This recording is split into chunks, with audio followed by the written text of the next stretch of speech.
Welcome to SJA square academy. 20th one. Shekhar അടങ്ങിയിരിക്കാത്ത പ്രകൃതക്കാരനാണ്. അവൻ അധ്യാപകന്റെ വാക്കുകൾ ഒരിക്കലും ശ്രദ്ധിക്കുകയില്ല. ചിലപ്പോൾ ക്ലാസ് നടക്കുന്ന നേരം സീറ്റിൽ നിന്ന് മാറി നിന്ന് മറ്റു കുട്ടികളുടെ നേർക്ക് പേപ്പർ വിമാനം പറത്തും. ശേഖറിന്റെ എന്ത് പ്രശ്നത്തെയാണ് ഇത് സൂചിപ്പിക്കുന്നത്? ആൻസർ ഓപ്ഷൻ ഡി ആണ്. Attention deficit hyper activity disorder, അതായത് ADHD.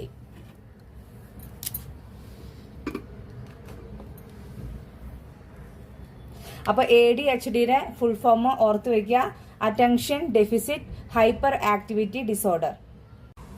ഇനി ഇന്നത്തെ ക്വസ്റ്റ്യൻ. സ്കൂൾ തുറന്ന ദിവസം തന്നെ അജിത ടീച്ചർ കുട്ടികളോട് അവരെ കുറിച്ച് 5 അതിൽ കൂടുതലോ വാക്യങ്ങൾ എഴുതാൻ പറഞ്ഞു.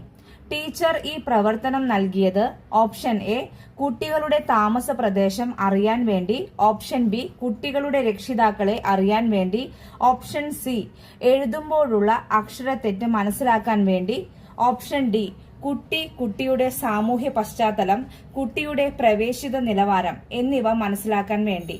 അപ്പൊ ആൻസർ കമന്റ് ചെയ്യുക. താങ്ക്